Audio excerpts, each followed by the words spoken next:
ATH news, अब सब पर है नजर हमारी। पहले आप हमारे दर्शकों को अपना परिचय बताएं। मेरा नाम राकेश कुमार श्रीवास्तव है। मैंने 1996 में मैं MA के लिए मगध यूनिवर्सिटी के औरंगाबाद का सच्चिदानंद सिन्हा कॉलेज से मैंने MA किया। उसके बाद मैंने 99 में PhD के लिए रजिस्ट्रेशन कराया। मगध यूनिवर्सिटी से 2005 में मेरा PhD पूरा हुआ। न्यूमिस्मेटिक्स पर मेरा रिसर्च सबमिट हुआ। सर, मगध विश्वविद्यालय के परीक्षा विभाग के द्वारा जो आपके साथ व्यवहार किया गया है, जिससे कि आपके लाइफ भी अंधेरी में पड़ गई है, इस कहानी के पूरी स्पष्टीकरण आप हमें बताइए। सबसे पहले मैं आपको बता दूं कि मेरा ग्रेजुएशन 1991 में हुआ, लेकिन सेशन लेट के चलते 1993 में हमारा रिजल्ट आया। उस समय रोहतास ज़िला और शाहाबाद के सारे कॉलेज जो थे वो मगध यूनिवर्सिटी में ही आते थे। तो यहाँ से BA करने के बाद, ऑनर्स इतिहास में ऑनर्स करने के बाद हम लोगों ने MA के लिए एडमिशन बगल के ज़िला औरंगाबाद के सच्चिदानंद सिन्हा कॉलेज में एडमिशन लिया। वहाँ मेरा सेशन था 93-95, लेकिन 95 की फाइनल एग्जामिनेशन में नहीं दे पाया, क्योंकि उस समय हम लोग कंपटीशन की तैयारी करते थे। तो फिर मैं 96 में उसी रजिस्ट्रेशन पर अपीयर हुआ और वो एग्जामिनेशन 97 में हुआ। चूँकि बहुत सेशन लेट रहती थी मगध यूनिवर्सिटी की, वो सेशन 97 में जब हमने अपीयर किया तो वो एग्जामिनेशन 98 तक चल गया। तो उस पूरे एग्जामिनेशन में बचपन से ही मेरा एक ख्वाब था कि मैं लेक्चरर बनूं और शिक्षा के क्षेत्र में मैं विद्यार्थियों की सेवा करूं। तो उसके लिए पहली प्राथमिकता थी कि मुझे MA करना पड़ेगा 55% मार्क्स के साथ। 55% नेसेसरी होता है लेक्चरशिप के लिए। तो मैंने एग्जामिनेशन दिया 1996 वाला एग्जामिनेशन, जो 1997-98 में हुआ। मैंने एग्जामिनेशन दिया तो उस ज़माने में मगध यूनिवर्सिटी में 8 पेपर होते थे फाइनल ईयर में, और 800 नंबर के पेपर में 55% के लिए 440 नंबर लाना पड़ता था। मेरा दुर्भाग्य से 439 आ गया, 139। तो उस एक नंबर के लिए मुझे फिर से TR देना पड़ा। तो नेक्स्ट ईयर जो एग्जामिनेशन होती है, तो मैंने उसमें TR के लिए अप्लाई किया। यूनिवर्सिटी ने हमको एडमिट कार्ड इशू किया। मैं 3 पेपर में बैठा, मेरा 2 ही पेपर खराब था।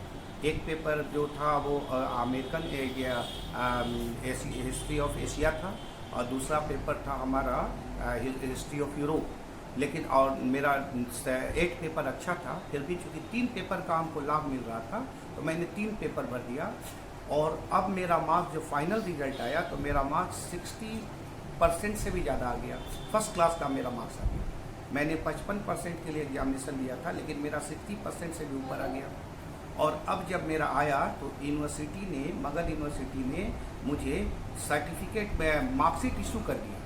पुराना वाला मार्कशीट तो जो मैंने वहाँ जमा किया, उसके एक कॉपी अपने पास रखे, और नया वाला मार्कशीट में वो सारे नंबर चढ़ा के दे दिया। उसके बाद मेरी PhD की रजिस्ट्रेशन हो गई थी। मैंने PhD करना शुरू किया। जब PhD की डिग्री के समय जब मुझे सारे MA के सर्टिफिकेट की ज़रूरत आई, तो मैंने अप्लीकेशन दिया। मेरे एप्लीकेशन को MA वाले को रद्दी की टोकरी में फेंक दिया गया। मुझे कुछ पता नहीं चल पाया।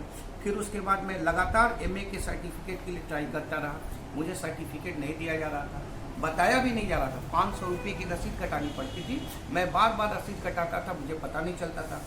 इसी तरह 2005, 6, 7 भी बीत गया, 8 बीता, 9 बीता, 10 बीता, 11, 12, हर साल मुझे दौड़ाया गया और कुछ बताया नहीं जा रहा था कि आपको डिग्री क्यों नहीं दी जा रही। विश्वविद्यालय की परीक्षा विभाग के द्वारा आपको क्या संतावना दी जा रही थी, जो कि आपको बार बार दौड़ने को मजबूर किया जा रहा था? मैंने जो सबमिट किया, जब भी मैं किसी क्लर्क से पूछूं कि भाई मेरा, बोला कि आपका लिस्ट में नाम ही नहीं है, आपका लिस्ट में नाम ही नहीं है। आपने इसकी शिकायत विश्वविद्यालय प्रशासन से किया? बहुत जगह। तो वहाँ से आपको क्या निदान निकला? कुछ निदान नहीं मिला।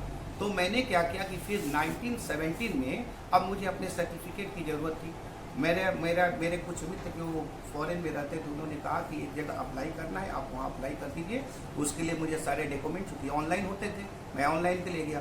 जब 97 में वहाँ एक नया रूल बन गया कि अब आपको बैंक ड्राफ्ट का फी बैंक ड्राफ्ट के रूप में जमा करना पड़ेगा। मैंने अपना बैंक ड्राफ्ट से कराया और इस बार फिर सारे डॉक्यूमेंट कॉलेज से वेरीफाई करा के, डिपार्टमेंट से वेरीफाई करा के मैंने सबमिट किया। तो मेरे मार्कशीट पर लिख दिया गया, इस बार मैंने ग्रेजुएशन, पीएचडी और एमए तीनों के लिए किया। मुझे ग्रेजुएशन का सर्टिफिकेट यूनिवर्सिटी ने दे दिया, पीएचडी की भी सर्टिफिकेट दे दिया, लेकिन एमए के मार्कशीट पर लिख दिया कि आपका मार्कशीट गलत है। जिस यूनिवर्सिटी ने हमको मार्कशीट दिया वही कहता है मेरा मार्कशीट गलत है। मैंने पूछा कि भाई कैसे मार्कशीट गलत है, तो वो कहा कि वो आपका वो मार्कशीट में ये नंबर है। मैंने उनको बहुत समझाने की कोशिश किया कि भाई ये पुराना मार्कशीट है, ये तो मैं टीआर के पहले का मार्क्स है, मेरा टीआर वाला का है। तो उन्होंने कहा कि तो आप टीआर का यूनिवर्सिटी में रजिस्टर गायब है, यही वहाँ के लोगों का कथन था। मेरे मार्कशीट पर जो मैंने कोर्ट में सबमिट किया है उस पर लिखा हुआ है कि मार्कशीट गलत है। तो आज एक चीज़ मैं यहाँ जोड़ देना चाहता हूँ कि मुझे एमए का प्रोविजनल सर्टिफिकेट फर्स्ट क्लास का दे दिया गया।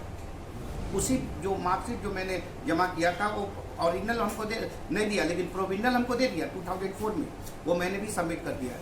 तो इस बार जब मुझे ज़रूरत थी, क्योंकि लेक्चरशिप का एग्जामिनेशन निकल गया था कि 3 दिसंबर 2020 को उसका लास्ट डेट था, मैं लगातार दौड़ता रहा। उन्होंने पहला बार कहा कि आप कॉलेज से वेरीफाई करा के ले आइए। मैंने कॉलेज से वेरीफाई करा के ला के दे दिया, पूरा मार्क्स निकाल के दे दिया।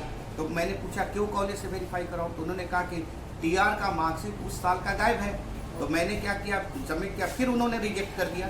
फिर दोबारा बोला वहाँ एग्जामिनेशन कंट्रोलर ने कि फिर से आप करवा के लाइए। मैं फिर दोबारा ले गया, उन्होंने फिर से उसको कहा कि अब ये नहीं, ये मैं इसको नहीं मानूंगा, मैं अपने से चेक कराऊंगा। मैं लगातार 17 के बाद फिर 18, 19, 20 तक दौड़ता रहा। जब 3 दिसंबर तक मुझे सर्टिफिकेट नहीं दिया गया, जिससे चलते मैं सफ़र कर गया। लेक्चरशिप का बहुत दिन के बाद वैकेंसी आया था, उसमें मैं लेक्चरर बन सकता था। मेरे सारे आर्टिकल पब्लिश है, मेरा पीएचडी किया है, मेरे पास बाकी सब चीज़ क्वालिफिकेशन था, लेकिन सिर्फ एमए का सर्टिफिकेट नहीं रहने के चलते मैं अपना नहीं भर पाया। छात्र हित को ध्यान में रखते हुए विश्वविद्यालय प्रशासन के द्वारा जो आपके साथ ये लापरवाही की गई है, इसकी शिकायत आपने कहाँ कहाँ किया? मैंने डिपार्टमेंट में मगध यूनिवर्सिटी का जो परीक्षा विभाग है बार बार शिकायत की, बार बार किया। जैसे उन्होंने कहा वैसे किया। 2 बार सिन्हा कॉलेज औरंगाबाद से मैंने लिखवा के दिया, लेकिन उसके बावजूद भी उसने उस पर कोई केयर नहीं किया पूरी तरह। हाँ, तो अब मैं क्या करता, मेरे पास कोई रास्ता था नहीं। तो 3 दिसंबर के बाद जब मेरा सर्टिफिकेट मैं निराश हो गया, तो हमारे एक बहुत पारिवारिक मित्र हैं, मेरे बहुत अच्छे संबंध के हैं, हाईकोर्ट के अच्छे लॉयर हैं, विकल्प सिन्हा जी, उनसे मैंने कांटेक्ट किया। अब तो मेरे पास सिवाय कोर्ट में जाने का कोई रास्ता नहीं सका, तो इन्हीं के संरक्षण में आके मैंने इनको अपना वकील नियुक्त किया और न्याय मांगने के लिए मैं हाई कोर्ट पहुँचा हूँ।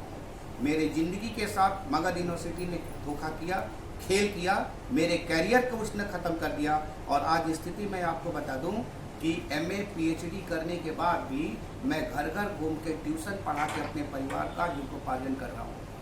तो कोर्ट के द्वारा, हाई कोर्ट के द्वारा आपको क्या संतावना मिली? हाई कोर्ट में अभी मेरा केस पेंडिंग में चल रहा है कोविड-19 के चलते। इसके बारे में मेरे जो एडवोकेट हैं वो विकल्प सिन्हा जी वही आपको बताएंगे कि कोर्ट का क्या प्रोसेस चल रहा है और वहाँ कब तक क्या होने वाला है। सर, जैसे अभी राकेश जी ने बताया कि इनकी केस को आप देख रहे हैं हाई कोर्ट में, इनकी केस का अभी तक क्या रिजल्ट आया, क्या इनको न्याय मिलने की उम्मीद लग रही है? देखिए, पटना हाई कोर्ट की अभी जो परिस्थिति चल रही है, लॉकडाउन की वजह से केस उस तरह से लिस्टेड नहीं हो पा रही, लेकिन मुझे पूरा न्यायालय पर भरोसा है, हाई कोर्ट पर पूरा भरोसा है कि बिहार की शिक्षा व्यवस्था की पोल हाई कोर्ट खोलेगा। और प्रशांत जी, आप भी बखूबी जानते हैं कि बिहार की शिक्षा का स्तर क्या है। जब ये क्लाइंट मेरे पास आए थे राकेश जी, उनकी आंखों में सिर्फ और सिर्फ आंसू थे। इसका मुख्य कारण यह था कि जो मिनिमम क्वालिफिकेशन होता है एक लेक्चरर का फॉर्म भरने के लिए, उसमें एक कैटेगरिया होता है कि आपका एज लिमिट इतना से इतना है। तो वो एज लिमिट हमारे क्लाइंट राकेश जी ने इस दिसंबर महीने में क्रॉस कर लिया। 99 ने इनमें इन्होंने अपना पीजी क्लियर किया, पोस्ट ग्रेजुएशन क्लियर किया। 99 से लेकर के 2020 तक जो विश्वविद्यालय प्रशासन है वो चीर निंद्रा में सोया रहा। उसे यह भी चिंता नहीं था कि अगर कोई व्यक्ति एमए करता है तो उसका पहला लक्ष्य होता है कि वो एक लेक्चरर बनेगा, और उस लक्ष्य की पूर्ति को प्राप्त करने के लिए मेरे क्लाइंट ने आपके विश्वविद्यालय से, मगध विश्वविद्यालय से एमए पास किया, और उस एमए का सर्टिफिकेट भी, प्रोविजनल सर्टिफिकेट भी आप ही के द्वारा जारी किया गया। उस एमए का मार्कशीट भी आप ही के द्वारा जारी किया गया, आपके अथॉरिटी के द्वारा जारी किया गया। लेकिन जब ओरिजिनल सर्टिफिकेट देने की बारी आई तो आपने कहा कि मैं आपको ओरिजिनल सर्टिफिकेट देने में सक्षम नहीं हूं, और आज तक आपने मुझे ओरिजिनल सर्टिफिकेट इशू नहीं किया। जब आपने मार्कशीट जारी किया, जब आपने प्रोविजनल जारी किया, तो आपका कंडक्ट बताता है कि हमने एमए की डिग्री, एमए का परीक्षा सफलतापूर्वक प्राप्त कर लिया है, और उसका उद्देश्य है लेक्चरर बनने का, और वो लेक्चरर का फॉर्म बिना ओरिजिनल सर्टिफिकेट के नहीं भरा जा सकता है। नंबर 1 बात। दूसरी नंबर बात, जब आपने प्रोविजनल सर्टिफिकेट इशू किया तो यहाँ भारतीय साक्ष्य अधिनियम की धारा 115 विबंध का सिद्धांत भी लागू होता है कि अब आपको ओरिजिनल सर्टिफिकेट जारी करना ही पड़ेगा।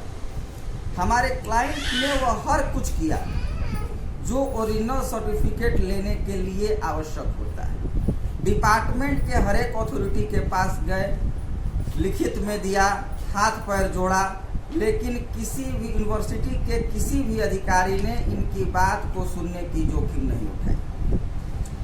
अब जब दिसंबर में एमए की परीक्षा देने की बारी आई तो उसमें चूंकि ऑनलाइन फॉर्म भरा जा रहा था, तो उसमें मिनिमम क्वालिफिकेशन था पोस्ट ग्रेजुएशन। अब पोस्ट ग्रेजुएशन में भी हमको सबमिट करना था, I have to submit my original certificate, but my original certificate has not been issued by the Magadh university till date, so how I am able to fill up the form of the lecturer? It is not possible without original certificate। और आपने original certificate को, एक विद्यार्थी के original certificate को 20 साल दबा करके रखा, प्रोविजनल जारी किया, ओरिजिनल क्यों नहीं जारी किया? और आपके द्वारा बार बार मेरे क्लाइंट को तंग किया जाता है, कभी कहा जाता है मार्कशीट गलत है, कभी कहा जाता है कुछ गलत है। अरे भाई, marksheet has been issued by your authority, it has not been issued my authority or the authority of my client। Provisional certificate has been issued by your authority, and it is your responsibility to give the original certificate to my client। लेकिन आप 20 साल में भी original certificate client का मेरे देने में अक्षम रहे। अब हमारे पास सर्टिफिकेट मिलेगा भी अगर आप मगध यूनिवर्सिटी की अथॉरिटी मेरे क्लाइंट को ओरिजिनल सर्टिफिकेट इशू भी कर देती है, तो आज के डेट में उसकी कोई भी रिलेवेंसी नहीं है, क्योंकि मेरा क्लाइंट जो है वह मैक्सिमम एज लिमिट जो लेक्चररशिप का जनरल कास्ट के लिए होता है, he has been cross that age limit. Sir, ये लापरवाही किसकी कही जाएगी, शिक्षा विभाग की या विश्वविद्यालय प्रशासन की? ये पूरी विश्वविद्यालय प्रशासन की लापरवाही है, ये पूरी बिहार सरकार के शिक्षा जगत की लापरवाही है।